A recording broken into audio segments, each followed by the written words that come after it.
Happy Monday. Welcome to the Pleasure Points podcast. I'm your host, James Rohr. Thanks for being here. Have you checked it out? Have you subscribed? Are you writing great reviews on iTunes? Are you telling your friends? All of that stuff helps out. Thanks for spreading the word. We're here just to bring more pleasure into your life. So I hope you're having a good time. Today's guest, we had a really awesome talk.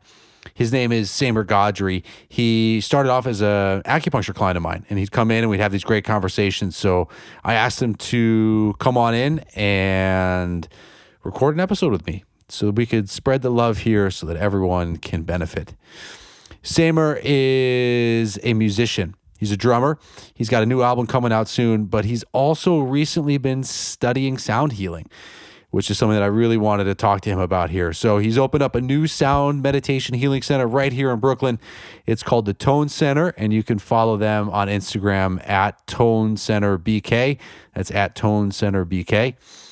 We had a conversation that went a lot of different areas, sound healing, talking some psychonaut things, living a heart-centered life.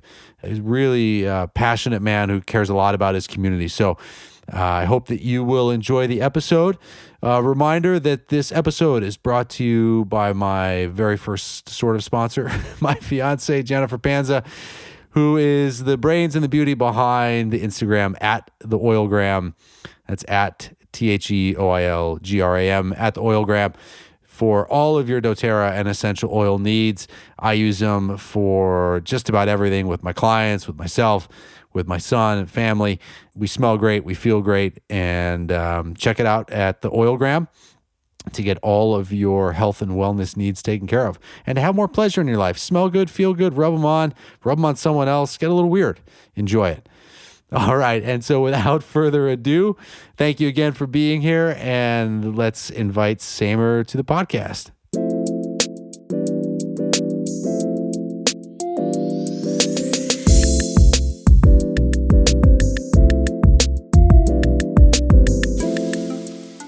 This is real. This is real stuff. All right, we're live. Yeah. There we go. Awesome. Thanks for being here. Thanks for having me. You were a big help of getting me started with this podcast, and now you're here advising on how to make my room even more podcast friendly. But yeah, it was when I wasn't sure, I was hiding behind the excuse of not knowing about equipment, and you came into the office and we were talking about it, and you were like, "Dude, you're going to do this. I'm just going to send you an email." And you sent me an email and you were like, "You're going to do this and this, get that mixer, get these mics." And one of the tips that I still think about every time I'm setting up was how you told me that you can buy mic stands, but they don't come with the actual holder for the microphone. That's right. That's fucked up. What's wrong with the music industry? That's like... I can imagine my disappointment if I hadn't have known that, where I get all the gear and I think I'm ready to go, and then there's nowhere to put the mic. And I still tell people that. Yeah. You know, super helpful. the mic clips come with the mics. And that also makes sense too. Yeah. Because they fit specific to the microphone sometimes. Right. You know, if you get a pencil microphone, it's not going to work with one of these clips because it's too big. Mm-hmm. So maybe we're all better off. Anyway, thank you so much for coming. And I listened to your new album this morning. Oh, thanks. Yeah, thanks for sharing it. It's awesome. My pleasure. One of the things I want to talk to you about is you've been doing a deep dive into sound healing. So I was curious, the kind of like your deeper studies into that, or kind of, I guess it'd be like more formal training because you've been paying attention for a long time. Yeah, I think that when I started doing formal sound healing training, I kind of detached a bit psychologically from music making because of what it meant to me to start studying something and the way I wanted to kind of like take that seriously and not trying to put too much pressure on myself as far as, well, I'm going to do music, I'm going to be really developing myself in that, and I'm going to be doing this sound training, and I'm going to be really developing myself in that. I think that would just drive me nuts. So I kind of just compartmentalized or something. and then really just tried to finish this record. I think most of it was already recorded, and then really just kind of push myself very consciously and deliberately towards this new path that just kind of opened to me, and I opened to it. And then in the meantime, it was possible to go and have little sessions and mixing sessions and things like that to finish this record, which had already begun before I had kind of started to dive into the sound healing world. But I mean, the record it incorporates some of the intuitive qualities that go into sound healing work, and I think there's been a lifelong connection to such things, and kind of breaking away from the idea of being a musician, strictly a musician, and trying to make it in a sort of mainstream music sense, and breaking away from that and going and studying with people who are more in a kind of a medicinal sound approach, taking that approach, was a really interesting kind of moment in my life. And a very good one. Very good one. It felt at times like the killing of a dream and the birth of a new one. And in time, I've realized that's not true. It's just a little, a bit of a fearful thought that crept in. Like, am I not doing what I always said I would do? What is going on? Like, there's this pain of leaving something alone, abandoning it. And then there's at this very same time, the reason why I keep going and don't just stop myself and say, no, you can't do this, stop, is because I really love the direction I'm going. I love studying with the people I'm studying with and the things that I'm learning, and the idea of going back to school, and a school that I want to be in and not one that rejects me when I apply to it, which happened, which you were a part of. Right. Not the rejection, but the endorsement. Yeah. I applied to grad school at NYU, and I didn't get in. And that was wonderful. I got that letter back. I was like, we regret to inform you. And I was reading that, I was going, oh, thank God. That was really my reaction. I was like, okay, great. I don't have to do this. And well, then why did I do it in the first place? One might ask. Well, sometimes life calls on you. People ask you to step up, or there's a responsibility that enters your life, or there's an idea that you need to take action on something in some way, whether it be to develop yourself personally or try and add to your family's income. I mean, you got 2 kids. 2 kids. That has a way of getting a man's attention. So there's, all these kinds of different influences and thoughts and dreams and ideas all just meeting and having a kind of weird, fucked up party. Yeah. Yeah. It's pretty amazing. It was like you were entertaining a desire to be like legitimate or mainstream for a moment, and then the universe was like, no, we regret to inform you that you're not allowed to do that.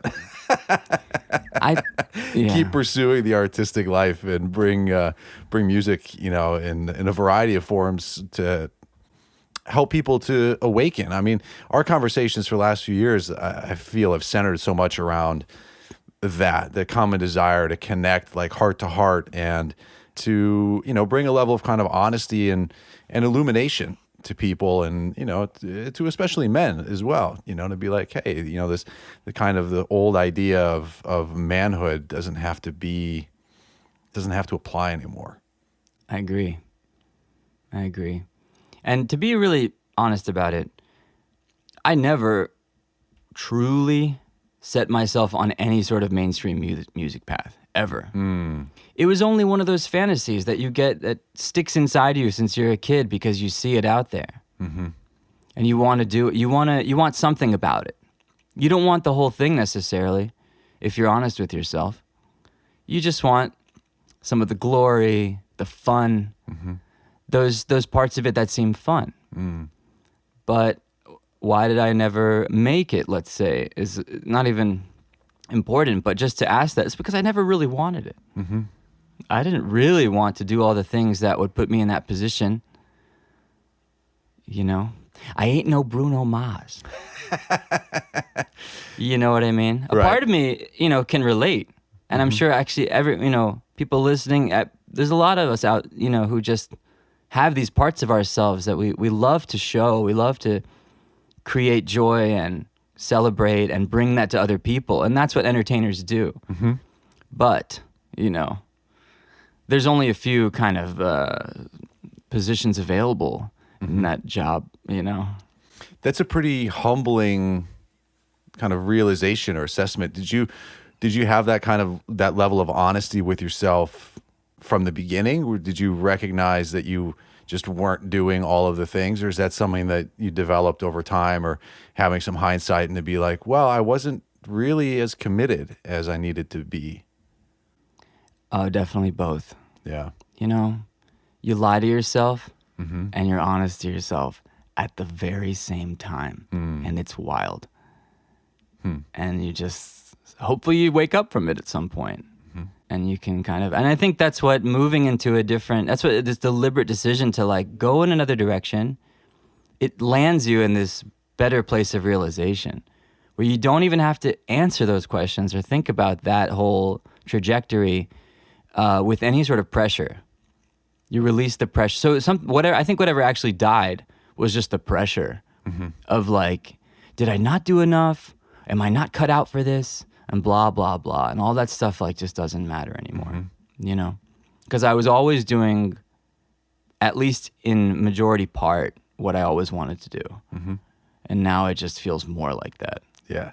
Yeah, and it's better. Nice. I feel better. Was there a moment where you had where it all kind of came into focus for you, or is this something that was kind of more gradual? I think somewhere along the course, the schooling course, I probably just released it. I don't know. It definitely feels kind of gradual. I mean, you have to use everything you have, hindsight and how you feel in the moment and stuff. I mean, I would always look back and say, wow, I turned down all these gigs. And then over time, as you look back and you think about why, you get new answers as to why you turned down the gigs. Yeah. So you kind of get, you get to piece it together over time. I was reading, I think it's in this book, Stealing Fire, which is have you read it? It's an amazing book. These guys are talking all about states of ecstasy, basically. Nice. And different ways of getting there. And like, I mean, I'm halfway through it right now, and I was like, oh my God, this is like everything that I've been thinking about, and a lot of what you and I have talked about in the treatment room. And when they were bringing the research into it, and it's tremendous. And I think it was in there where they said, like, memory isn't a static thing. Memory is like an ongoing director's cut. Yeah. I thought that was amazing. It's like you just keep, revising and shifting, and as new information comes in, we keep shifting the stories. And memory, we know that memory is not fixed, No. It's reliably bad. Very, very, very bad. When you need it most. Yeah. It's really wild. Very wild. How you won't recall things that you really need to recall, in order to move through certain tough parts of your life. I mean, I'm going through that right now, and it's awesome. Like repressed, Yeah. unlocking repressed things? Yeah. What's coming up for you? Oh, family stuff. Do you become aware of like the moment where your brain was like, oh, this is way too unsafe for me to remember this, so we're just going to lock it away? Like in the process as an adult now of going back and unlocking stuff, do you remember moments? The only way that happens for me is when I'm sitting across from a professional psychotherapist about the same distance as you from me. Right. And they point it out to me. And they ask me to remember when the feeling that I had recently, I'm talking about something that happened recently. They're like, do you remember where that first happened to you? Or do you remember, and I sit there and I stare blankly as if nothing is going on. And sometimes I say something and sometimes I say nothing. And then they'll go, wasn't that what happened with your dad? And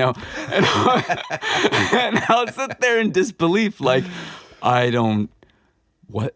really? And something that's crazy, sort of like, it's like I'm physically allowing myself to go back to that time, and I don't want to. You know, so there's all this built-in resistance to like seeing what happened to you and why, and the first, you know, the original encounter or whatever. So I'm really happy I'm doing that. I wanted to give up on it several times just because of, I think, built-in stigma. Of going to therapy? Yeah, of going to psychotherapy. Because you know, and that's a really good reason for me to go in the first place. Because I think I can fix myself all the time. And that's something, you know, you got to look at. Right. It's been really wonderful. Over a year, I've been doing it over a year, and it's like more and more, I'm like, wow, I needed this. It's surprising. And the stuff that's coming up now after a year, I'm just like, holy moly. You know, and it's again, it's just surprising is like the word. Yeah. Because I thought, I'm going to go in there, I'm going to reveal myself, I'm going to be confident, I'm going to just lay it on the table because I got nothing to hide, because I'm proud of that about me. I can tell anyone anything if I want to. And then I just watch myself not get to the hardest stuff, you know, for week after week after week. And then the more I'm in there, the more we have the relationship, the more she understands me, and then can kind of tweak and point out. That's really good. It's really good. So how's that translating into your day-to-day life? Well, it really makes me comfortable with my own problems. You know, because first you have to like be okay with them. For someone like me, I want things to be okay immediately, and I want to fix them quickly. Whatever is coming up, whatever deficiency or, you know, recurring habitual kind of fault, I want to fix it, right? If I know what it is, I want it out. And so I will go back again and again and present that week's failure or whatever it is that I didn't, you know, that or something that came up that to me feels like I didn't handle this well, or I was put in this position again and this is how I felt. But more and more, I'm just okay with it. And that's such a blessing. Just to say, you know, this is how you handle things. It's okay. I've gone from someone who cannot accept the way I handle situations and cannot accept being treated poorly or treating others poorly, to really taking it easy on myself. And because the goal, of course, is to be well, treat people well, always. It doesn't happen, but if you can kind of hold your own hand through the process and have a strong sense of, you know, I did my best. This person is also just in their situation doing their best. You know, if you can always bring that around, you can get through at least move on from things a lot better. And if you can move on from things well, you're going to feel better sooner. And if you feel better sooner, you've spent less time feeling bad. So your energy, it's just better for your energy overall. Right. You just are like, can handle stuff more and more. Yeah. You know, so if I get upset at someone, I'm not going to live with it for 12 hours or whatever it was that I was doing. I'm just going to be in it for the time that I'm in it, and then really remember why it happened, what I'm going through, what I've been. It's just, it helps you just kind of come to terms with things in a healthy way. And that sense of like compassion for the self is just so tremendous, because it'll extend out to others. You know, this is something that as I've been doing more and more work, you know, on myself to really focus on compassion. It is interesting when I reflect back. I mean, I've been working on patients for almost like 15 years now.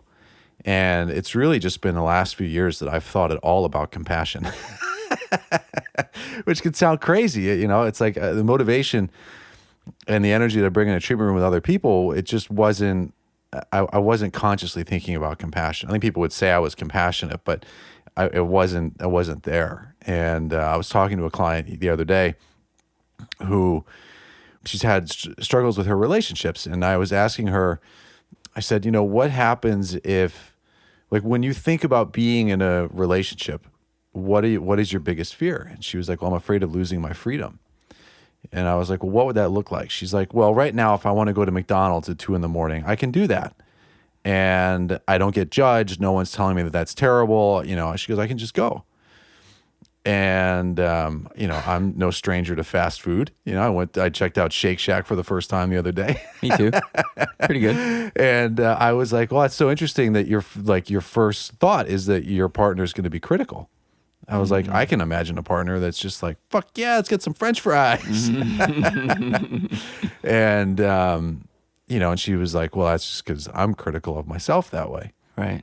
But cultivating that sense of compassion, what I've realized as I continue to work on this stuff is that my initial assumption becomes that the people around me are also compassionate. That I go from assuming people are as critical as I used to be to now I just assume that people are compassionate. I assume that people are understanding. And I prefer living in that world.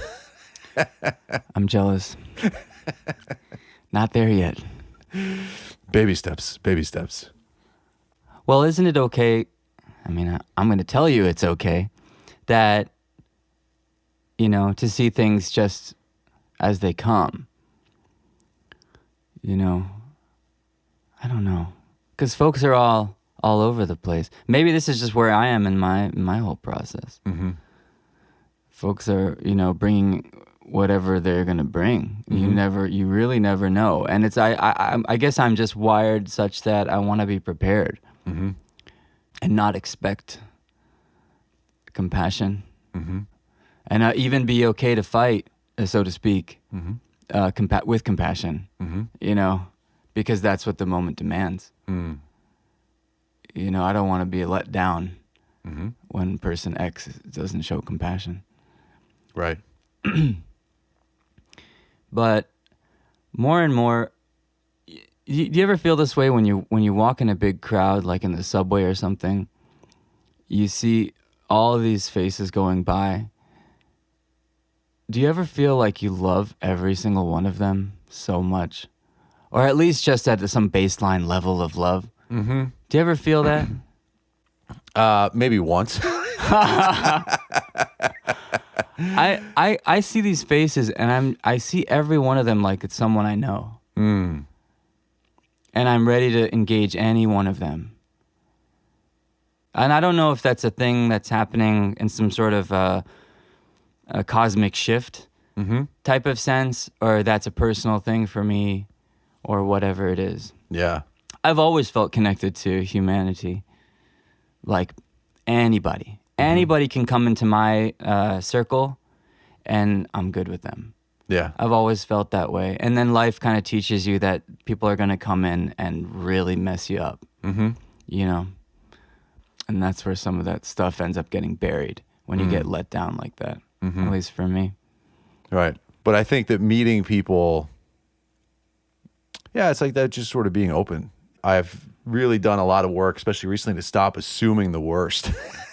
Right. That like when people are doing whatever they're doing, to just be like, yeah, they're just doing what they're doing. Like they did what they did because that's what they did. Okay. Yeah. That's it. I don't need to put too much time into judging things as good and bad. And one of the experiences that I had recently was actually at a sound meditation where we used some different medicinals. One of them was, it was this combination of like psilocybin and MDMA. And it was interesting because in that book, Stealing Fire, they talked about how MDMA is now being approved for like clinical use for PTSD. And what they're finding is that even just sometimes one experience with MDMA is enough to shift someone from a state of debilitating PTSD to fully functioning, kind of quote unquote normal reintegration into life. Yeah. And it's that, that kind of that flooding of just love for yourself and for everyone around you, that if people have forgotten that, or if they've never felt that before, it's it's powerful. Yeah, it definitely is. It was powerful. I had this like amazing experience where, you know, the psilocybin helps to go inside and create some visuals, you know, and then the MDMA is just, you know, you're just flooded with this love. And then there's the sound component, and I'm listening for the harmonics and just, you know, kind of riding some of the wave of the sounds. And I had this moment where I kept hearing this thing that was like, you know, you're an artist, be an artist, stop being like so uptight, like be an artist, you know. It was like just so beautiful. It was in your mind. It was in my, it was my mind. Nobody was saying no one this. was saying that. Yeah. No one was saying it, but I kept hearing it, you know, and all these different things of art and stuff. And then the person that was facilitating it played a recording of a woman.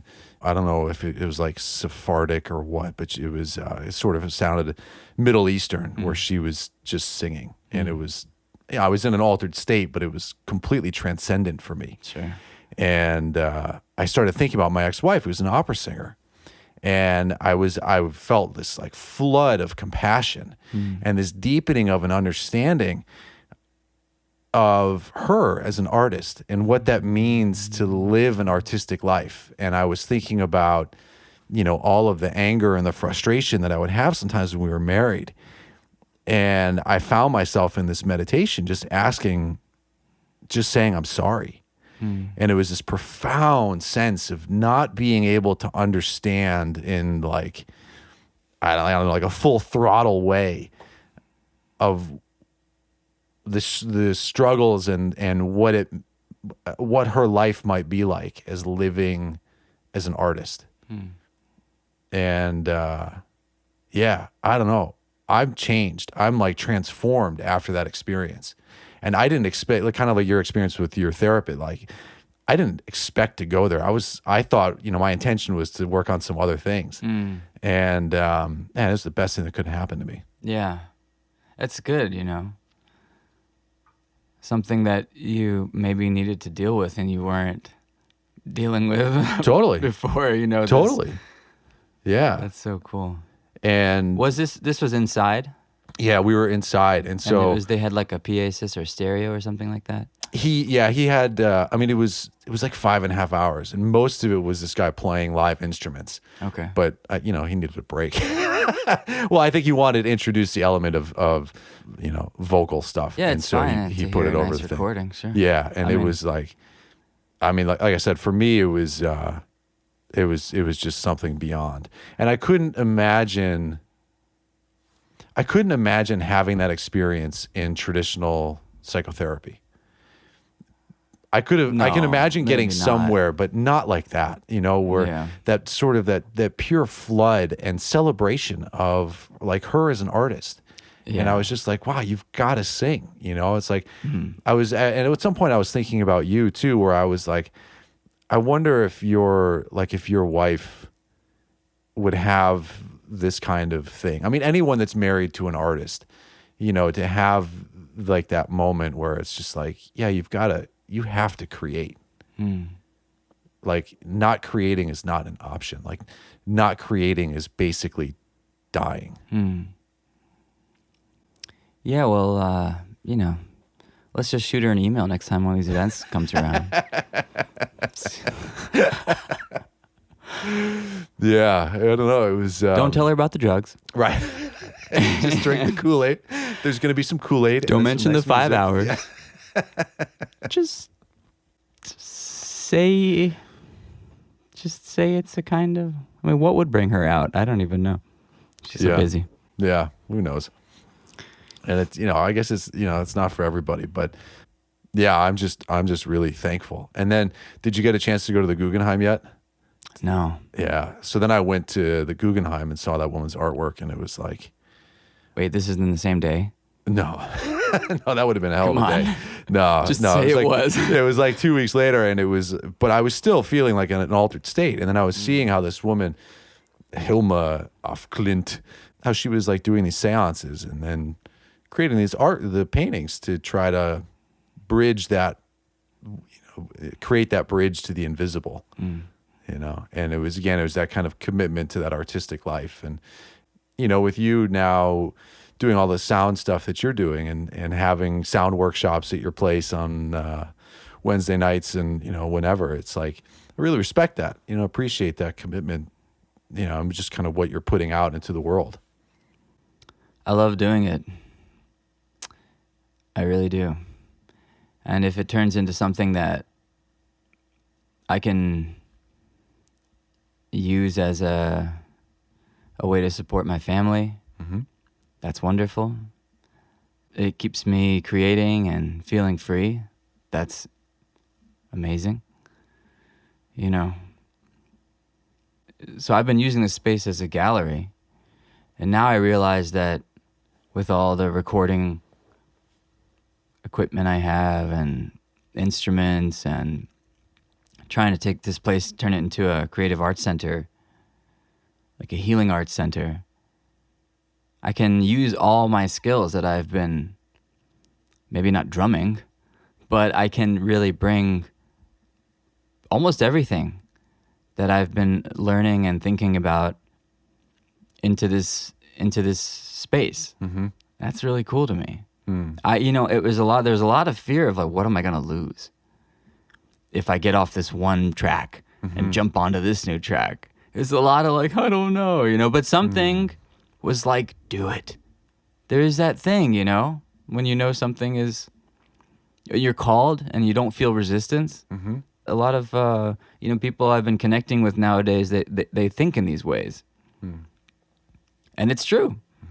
If you don't feel the resistance, and maybe it's a little frightening, but you really still love it and want to go for it, then in my experience, yep. Yeah. Like, go for it. What is that experience of that calling like for you? Like, are you hearing thoughts in your head? Is it a body sensation?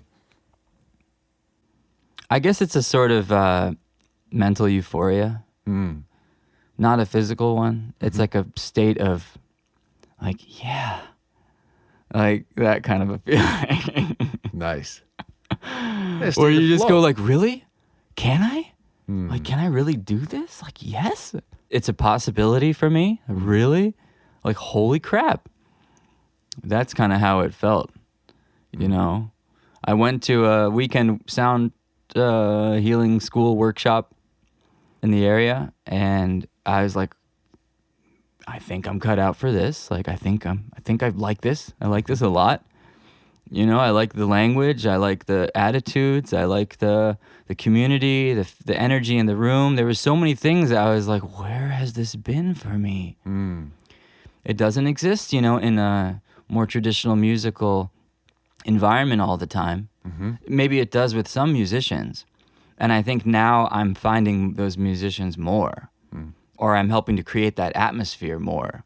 When I step back into a more traditional musical realm, I bring my gong, or I bring even more of this attitude of like, which is more of a sound healing approach. And I don't use that term sound healing lightly. I'm not sitting here going, "We're healing people with sound." It's just a way to kind of convey the idea in general. Relaxing meditation. There's a lot of words that we could use for that, but I bring that approach, which is surprise people, follow your intuition. I'm bringing this into more traditional music settings. When I have gigs playing drums or improv stuff, and it's like I feel even more firmly rooted because I've always been playing this way. I've always had this sort of stick to my heart, follow my heart, burn my fire, on the stage, and sometimes that means like kind of like going off on something or getting locked into some mood or something that occurs that you just go right down that hole and you're like, I'm bringing the band with me, and I've fucking drummers. Yeah, well, I mean, maybe that's something that we have in common. But like, luckily I found musicians who appreciate this quality in me and who love it and love me for the way that I do this.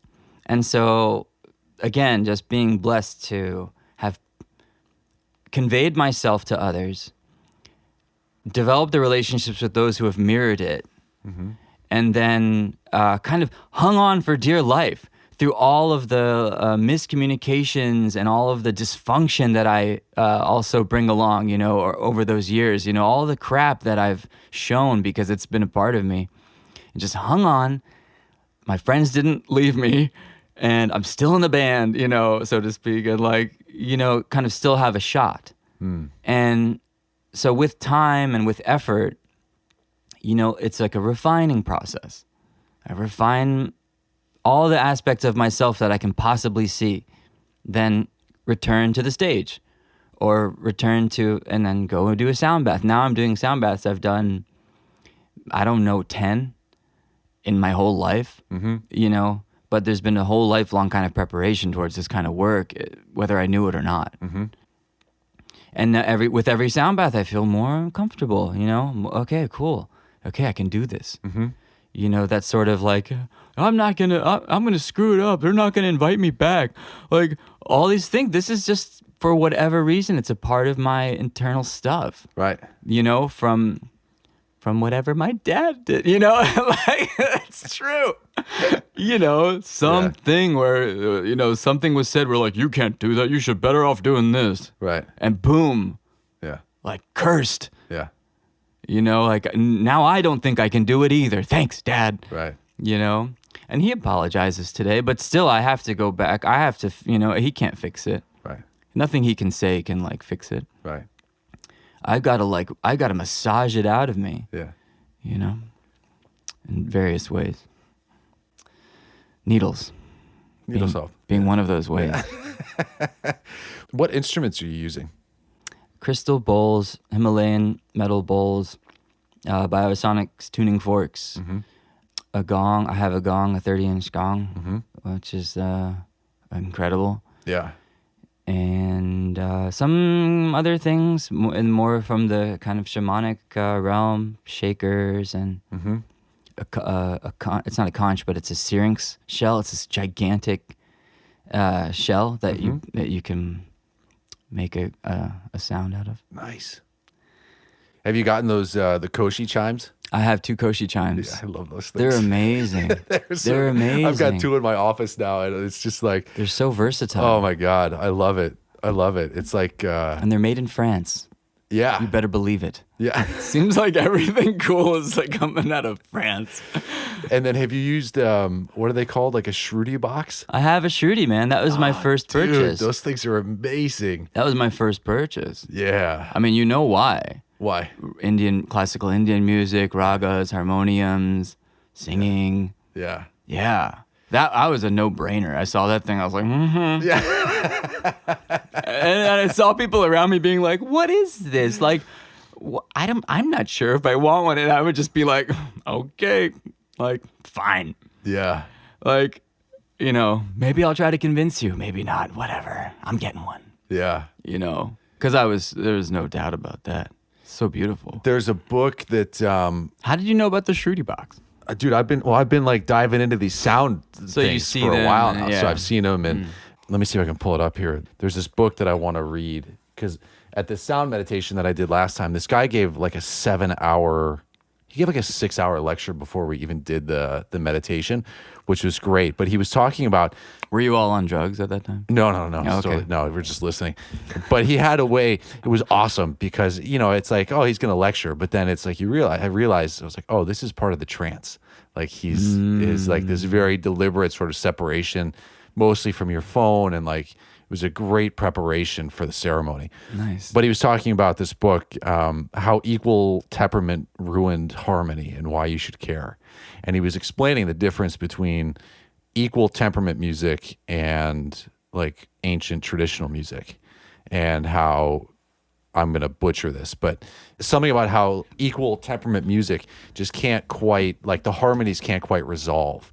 But in something like the Shruti box, the progression is such that you can get these like multi-level harmonies that are kind of like, I don't know, more found in nature or something.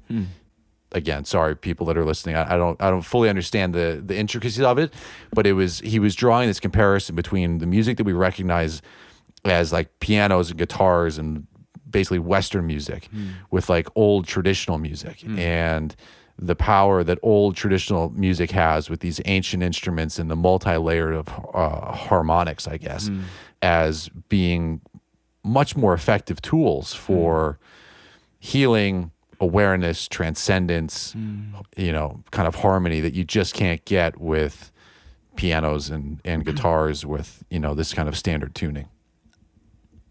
I have an idea about this. Tell me. Maybe instruments that were developed for orchestration or group playing, or for some reason were given qualities that are more controllable, don't produce the type of harmonics because of those controlled elements. A piano, it has a very clean, controlled sound, each note. Whereas a Shruti box, you can hear right away if you open just one of the little windows. It's a note, but you can hear these buzzing little other notes in there somewhere. And then when you start mixing those with more notes on the Shruti box, it's just like covering more ground. It's covering more kind of harmonic ground. A sitar does the same thing. If you play one note on the sitar, well, it's also going to start resonating all those passive resonant strings on the sitar. So you're not actually just hearing a single note on the instrument. You're hearing it, and it's also giving life to all these other little notes. And they're quieter, but they're there. They're there, yeah. And that's maybe something that has to do with a different purpose of music in an earlier time, which was not about creating these sort of shows for entertainment, but it was more about meditation, personal development, and realization, and like sitting down like at sunrise and with your community and listening to the masters kind of guide you through life, with a song of the moment, and things like that, which really gets me going when I start I love it. I'm it. totally geeking out on this stuff. And one of the things that I've really appreciated from going to these sound meditations is learning how to listen and being able to kind of jump up and down between some of the different notes that might be coming off of, a Tibetan bowl, and just riding the wave of these different things and being able to jump from one level to the next and seeing, well, what is this feeling like in my body? And really tuning into the importance of just the senses and how these ancient instruments afford so much more life or depth than like a guitar. Yeah. Here, I wanted to show you these. So this is on this soundmeditation.com. This is the guy was doing some EEG studies with different instruments. So this is the bass line, and it's like kind of chaotic and scattered, but there's a lot of activity up there. And then he shows what happens on the EEG when he's playing different instruments. So this is like what happens with the tuning fork. Everything gets like super chill. Yeah. Right? The gong is over there. What does that one say? That's a rain stick. What's that? What are those crazy ones? These are this one's the small Japanese bell, and look at it, just like it quiets down all the activity. Yeah. And then this one is also a small Japanese bell. Oh, this one's at the lower amplitude. So the higher amplitude gets everything to get really quiet, and the lower amplitude is like stimulating. Yeah. And that's why folks are like easier with lower stuff all the time. Yeah. I like the low one. Right. The high one kind of like unnerving. Yeah, because it may be forcing you into quietness a little bit too strongly. Yeah. Oh, here's the Shruti box. Nice. That one there. Yeah. Anyway, this stuff is amazing. What is that? What is that one on the right? Yeah. This is just smelling Palo Santo. What? Isn't that crazy? Okay, folks. The most insane chart reading EEG is the scent of Palo Santo. Yeah. Now you know. I do this monthly DJ thing at the Lot Radio. And yesterday was a special one that they have a Times Square radio booth for the month of December. And so they gave me an hour instead of 2. And I thought, okay, what am I going to do? Go haul my records out there and do my usual thing. And I was like, no, I'm just going to, I'm on this whole new journey. I'm gonna go and I'm gonna sing and play Shruti and just do like a Times Square sound bath. Nice. Yeah. And I invited my friend, who's a fantastic singer, an amazing sound worker, and also a yoga teacher. And one of the first things I noticed was Palo Santo oil that she likes to wear. Yeah. And yeah, it's really a strong, grab your attention kind of scent. Yeah, and I kept smelling it Yeah. over the next couple hours. I was like, Yeah, it's a long-lasting one. it's interesting, and people love to use it in these types of events, and and other applications.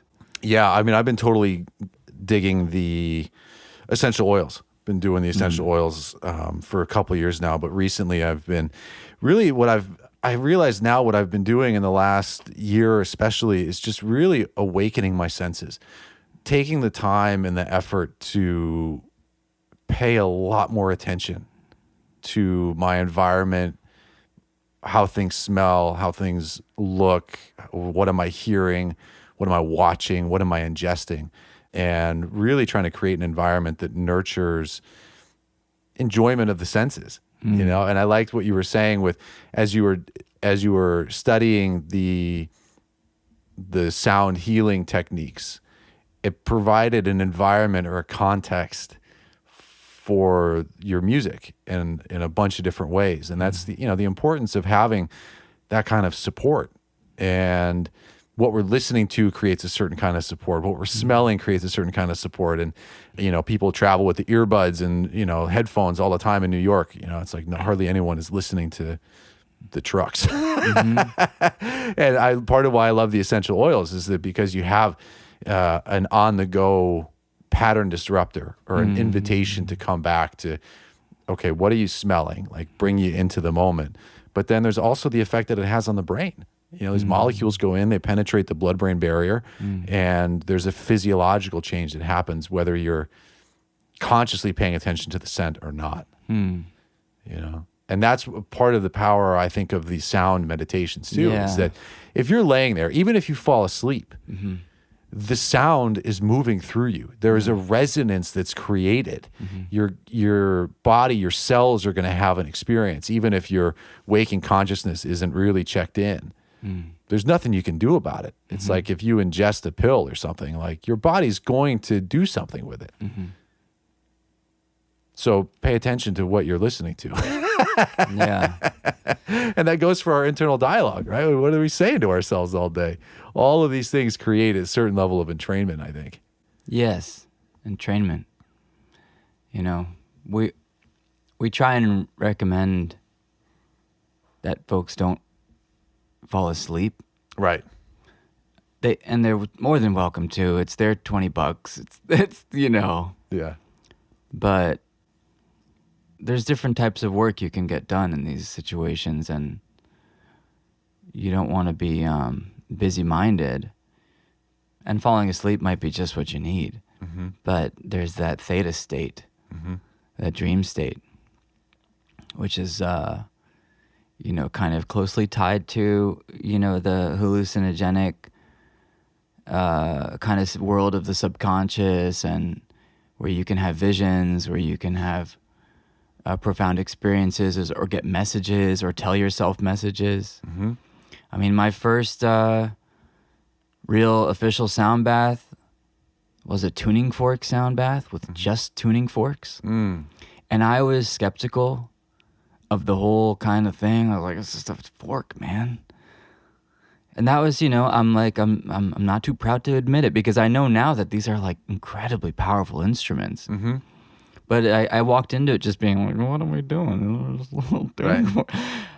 And man, profound experience and message I received during that sound bath. It was amazing. And I can't forget that one, and I just have to sit with that, and it was cool. And he guided us. If you all don't know John Bolio, go check him out. He's like the pioneer of tuning fork technology and healing practices. And He guided us with a dolphin meditation. Mm. It was just awesome. I mean, the whole thing is just taking me by storm, by surprise, you know? I'm lying there and he starts talking about I'm in the ocean, I'm floating on my back. Yeah. I'm like, okay. You know, hear the waves, feel myself rise and fall. I'm just freaking out. Like, I love this stuff. Guided meditations. Yeah. I'm into it. And, you know, and I won't give away all the details of his secrets. But anyways, dolphins were involved. Yeah. And then... Baby, listen, I got to tell you about my sound thing.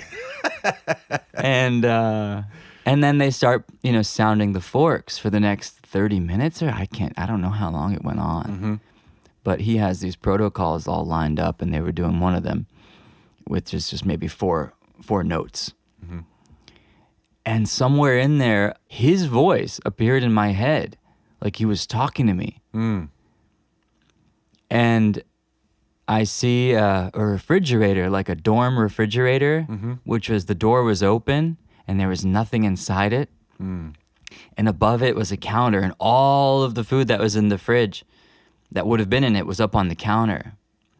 And John is saying to me, this is so bizarre, your heart is empty and there is food on the table.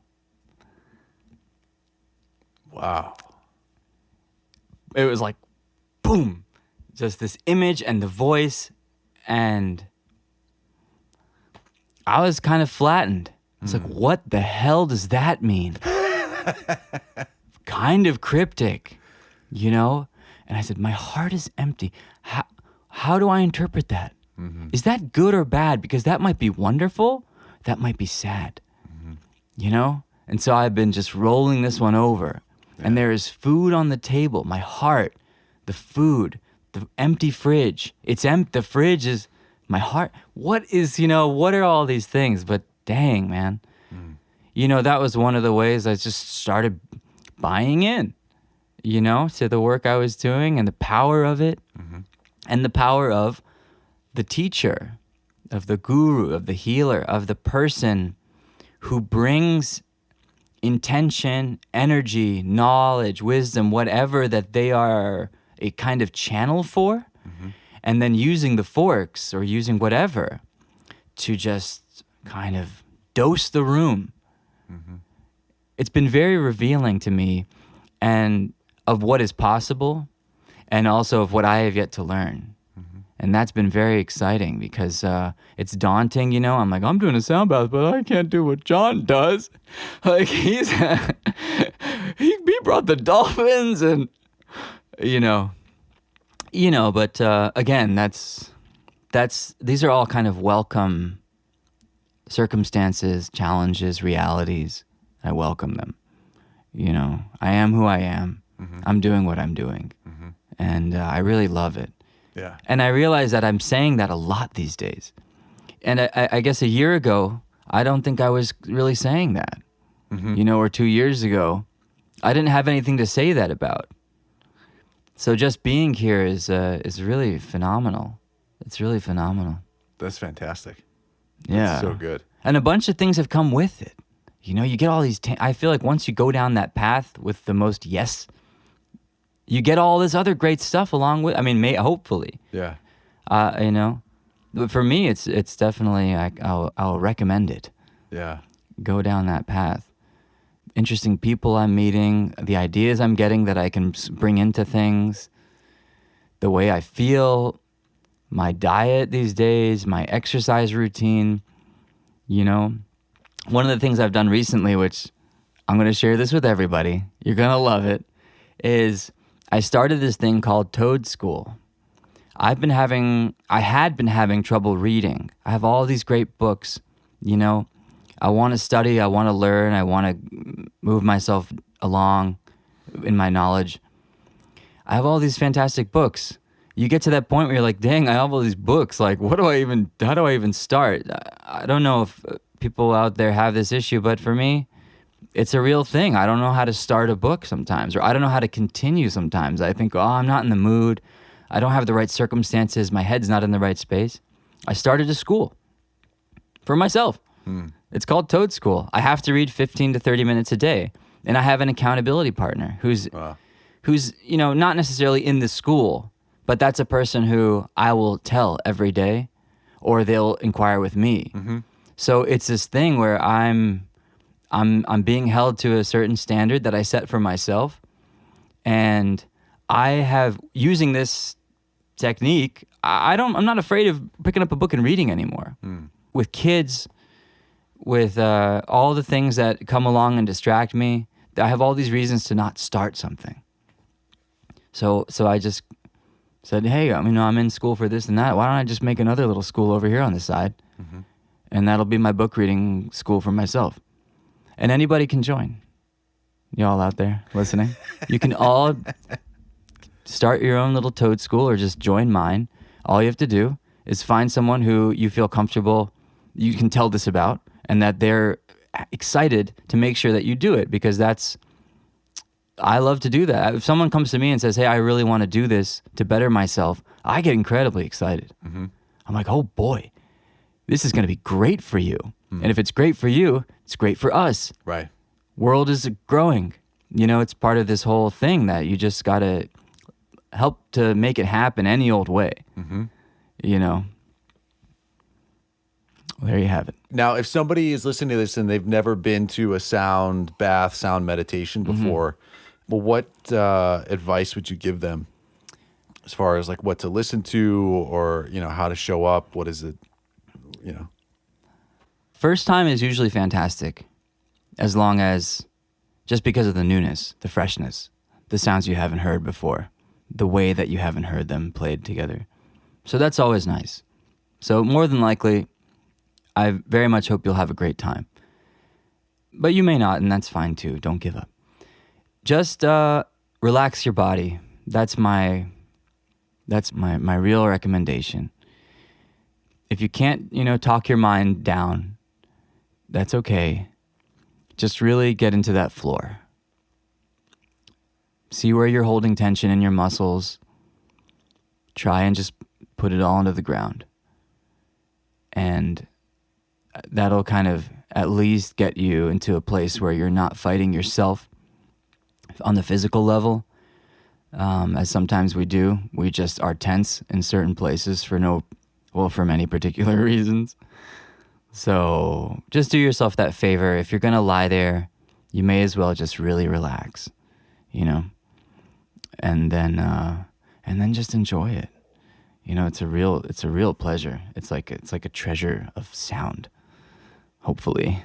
And if you don't like it, come see me. Yeah. So where can people find you, for people that are in New York, are going to be making the journey here?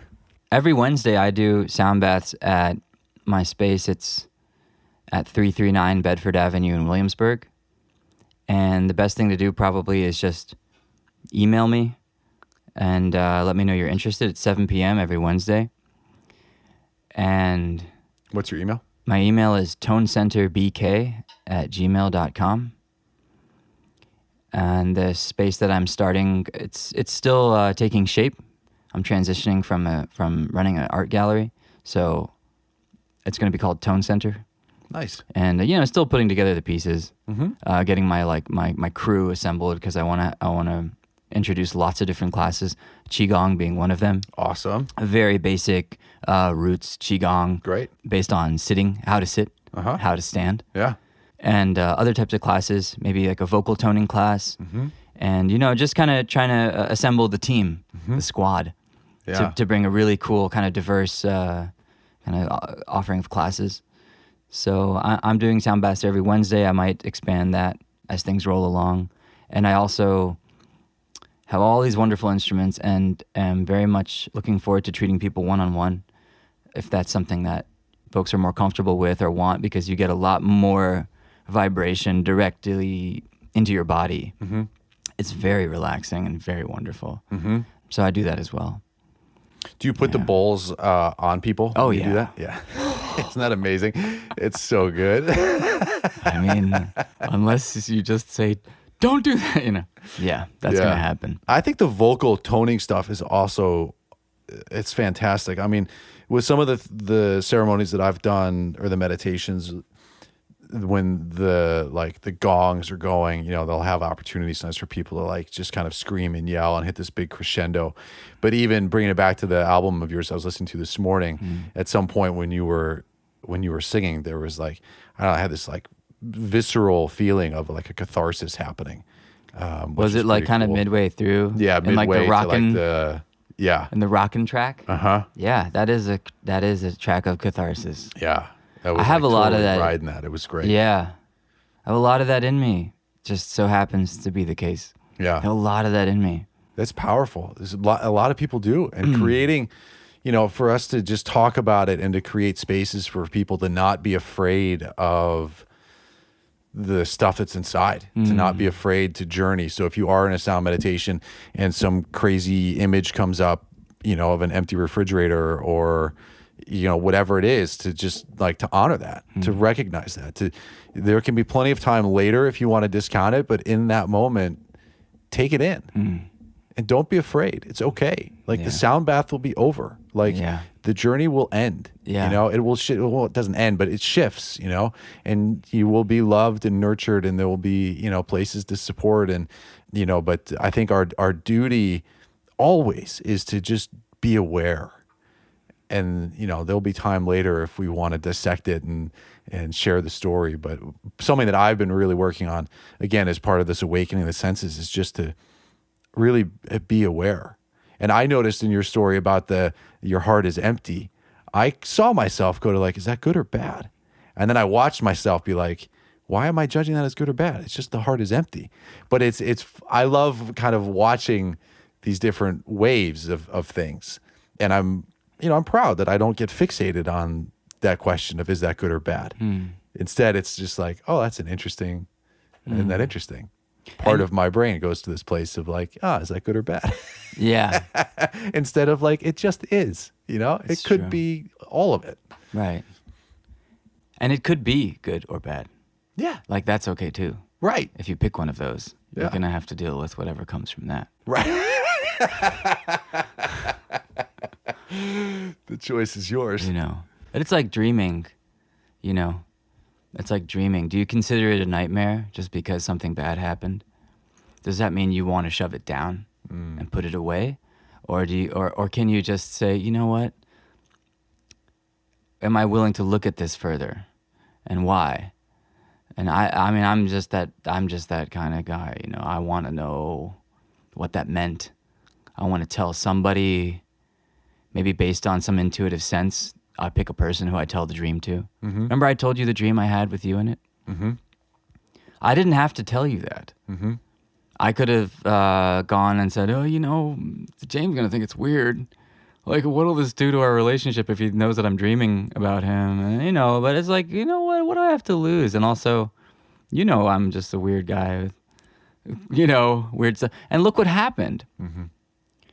For example, I have dreams these days that, for me, reveal that I'm downloading information psychically off people. That's how I take it. You told me in a dream about something that you had done in your past, and I was looking for it in the dream. And I had no idea that you'd done that. I was like, so if I wouldn't know that I was doing this unless I had told you. Or maybe if I was, I could have sat there and go, I'll interpret this that, James has been doing this, but I didn't know. I wanted to ask you, and you confirmed. And certain people in my life, I've realized, I'll have a dream and I'll tell them, and they say, oh, that's something that I did, last month. It's a lot of stuff having to do with, I think, the shamanic world, with the medicine world, and that makes a lot of sense to me.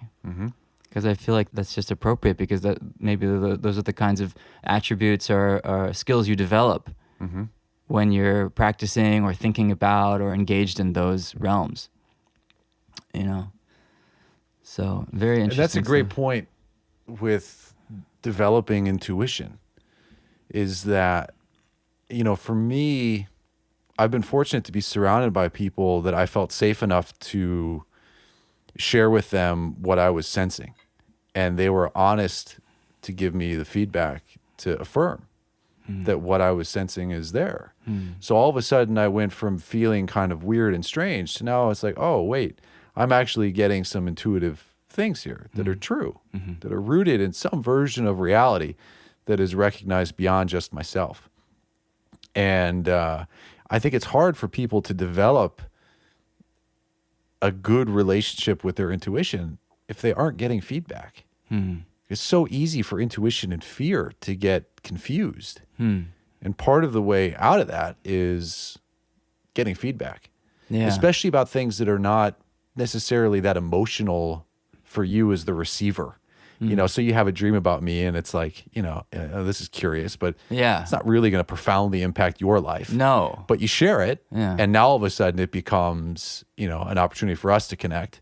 And then also for you to get some confirmation. And then it's just like, and it continues. Right. It's really cool. Yeah. And people can experience that stuff.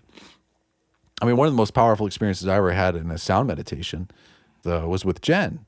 You know, and we both, early on, we both had a very similar experience. And, you know, I took the risk to talk to her about it.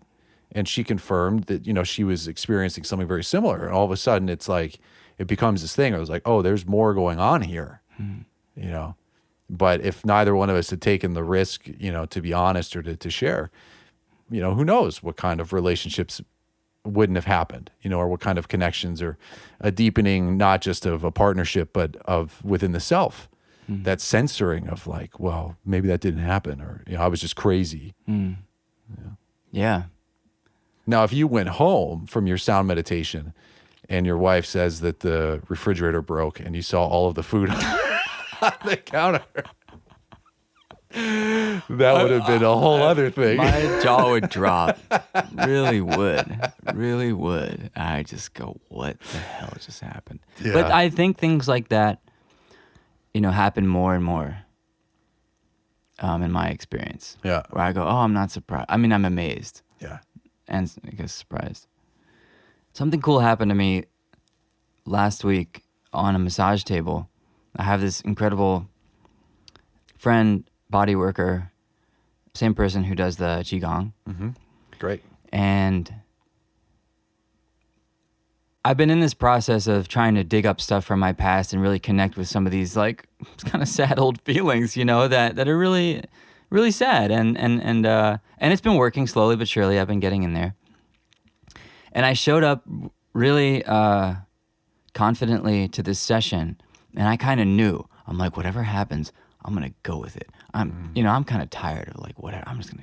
We're gonna do this. We're gonna have this session. Have the session. She's doing something with my neck, with a tendon, I think, that goes from the skull behind the ear all the way down past the clavicle to the shoulder. Is there such a thing? You've got the upper traps that go here, and then you've got like the SCM that's going to come down. Whatever it was, she was just digging into this thing. My head was turned one way, and she was going the other way, and it was the most insane physical sensation. I've never felt anything like this in my life. I mean, that's one of the kind of I like to call it enlightenments that you can get from body work, where someone shows you your body and says, this is what happens when I do this to you. And it's happening because of the tension that you have there. And see, this is what you need to know about yourself, and this is what we need to do to you. And so I'm sitting there, and she's doing that side, and it's excruciating. It's like kind of like torture, right? But not just physical torture.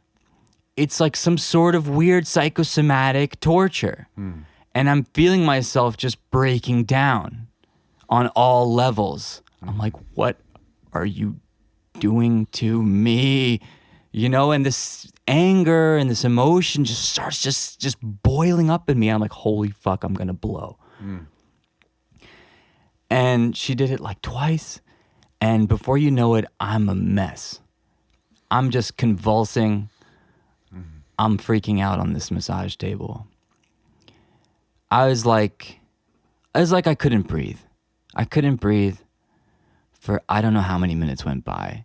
I was just, my stomach was tight, and I was just pulling in and almost contracting myself into child's pose on the bed, because I was just, it was like a kind of like a release. And it's just the feeling of some kind of pain just coming up to the surface. And it felt like I was underwater. I couldn't really explain it. I was just like, I had like tears in my eyes. I wasn't crying profusely, but I was just like in a state of shock. And a lot of emotions all at once. I've never felt anything like it. And she brings me back with some song, and she touches some points behind my ears, and I relax. And that was just one of the most amazing experiences. And this is what it comes to. I heard a voice. This is where I think intuition comes in. I heard a voice so strongly in my mind during this time. It was saying, I love you. Over and over and over again. I mean, what is that? It's like life is new. How is this happening? Who am I? Where did this come from? How did this person do this? What did I just feel in my ear and my neck? Why do I feel like I'm drowning? Why do I love this feeling? I loved the feeling. I mean, come on, I loved it.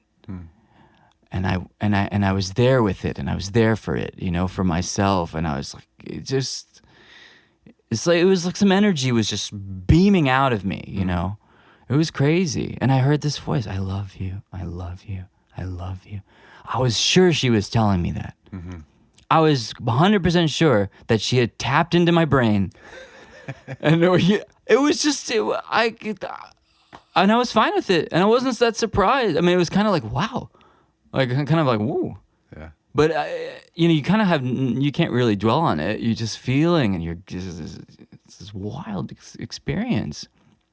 And she was touching me the whole time. She had her hands on me. Wow.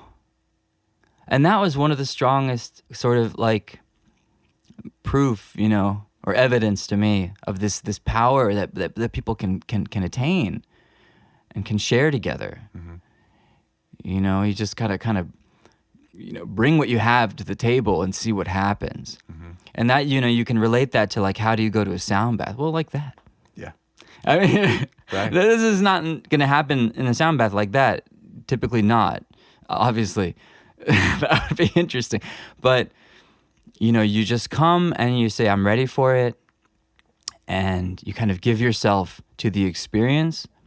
And I really hope for everybody that, you know, you have someone there who really loves you and wants to take care of you and really give you all of their energy, you know, just offer you everything they can in the best way they can. And it's kind of like a prayer session, you know. At least that's what I've been learning. Like, before you touch any instruments, you say a prayer. You kind of invoke, you know, whatever powers that you are in touch with. And you bring those in through yourself and through your instruments to everybody there. Yeah. And I like to work with another person often, because that other person has their own kind of magic and their own quality. And then when you mix the two people together, me and person X, you know, now you're kind of cooking with fire, you know what I mean? And you got a lot of sound going on. You're doing stereo stuff in the room where people don't know what's happening, and that sort of disorientation is very important. Yeah. That's what the Tuning Fork Sound Bath was all about. They had 4 people playing the same 4 forks. So, and they were walking around. So you don't have time to be like, oh, that's an interesting sound. Oh, I hear that. Now it changed. You're screwed. Like that, you can't follow anything. Yeah. All you can do is just go like, whoa, It starts to kind of just become your reality, and that's a good place to be in. So, and it's different. This is no knock on a solo person sound bath at all. It's just that you get certain qualities and benefits, I think, from having multiple people. Sure. You know, I don't know. I mean, I worked with someone last week. I think she's like a sorceress, and she's just kind of like at the beginning of her journey. Like, she has like mega powers. Yeah. And I'm kind of just there to be like, you have mega powers. Like, and like slowly she's revealing like where she comes from and her family and her background and stuff. I'm like, yeah, you see? Mega powers. Like it's in It's in her code. Yeah, it's like all the. She's like, I come from a family of sorcerers. Yeah, And witches. and it's almost cute because like, wow, you're like a baby sorceress, like, and I'm here with you, like a lucky me. Yeah. And but we don't have too much ego involved in this. Mm-hmm. We're cool with each other, and we just kind of just going with it Mm-hmm. because we're learning. Wow, that's awesome. Crazy stuff, man. I love that the intention of let's just see what we're gonna find out. Let's just go. Go inward, go into the senses and listen, or in the massage and just feel. And that level of surrender is just so powerful. It's tremendous. Yeah. The more stuff that I do, and just having worked with clients and meditating and all this stuff, it's the message is so clear to me that it just all comes back to the senses. That the more we can take in information in the moment with sort of as little placement of it into sort of the map of the mind, to just experience it, to observe it, that those are the springboards to all sorts of other handlings of reality, or the creation of different realities. It's kind of like dreaming. Yeah. You don't think that much when you dream. There's a lot of just taking what happens, and then another thing happens. Yeah. It's interesting, right? Yeah. It's like that row your boat nursery rhyme. Life is but a dream. Yeah. Nice. I was running it through my head. You don't have to do that. You can just skip to the good part. All right, man. Well, thank you so much for coming here. How can, give us your email again, and if you've got Instagram that people can follow and learn more. And Yeah, sure. You can get in touch with me at tonecenterbk, as in Brooklyn, at gmail.com. Sammertime on Instagram. That's 1M. My name is Sammer, spelled with 1M. And I'll have a website up soon at tonecenter.org. And awesome. Yeah. Well, thank you so much for coming. It's been just super cool to fucking get to know you the last few years, and to see this growth now, and to see you sitting there on the couch, just like beaming with excitement around the sound stuff. It's really nice. There's I'm very aware of a feeling of peace and excitement, and of you really kind of putting it all together, to make that impact that I know you want to make. So fucking A, man. Glad you're alive. It's crazy. We've been having these kinds of talks for a while. Mm-hmm. So it's really neat that you've gotten to see this. Yeah. And kind of helped me along the way. Just a witness, man. Oh, yeah, right. You've helped me too. You hadn't have been like, dude, your excuses about the recording equipment are bullshit. Quit playing small, record your fucking podcast. Here's what you need to buy. I bought this stuff a year ago. Nice. It was Black Friday. That's the time. It was Black Friday last year. Smart. And it took me about a year to finally use it. Great. Whatever. No. Awesome. Well, thank you everybody for listening. Check it out, and fucking be free.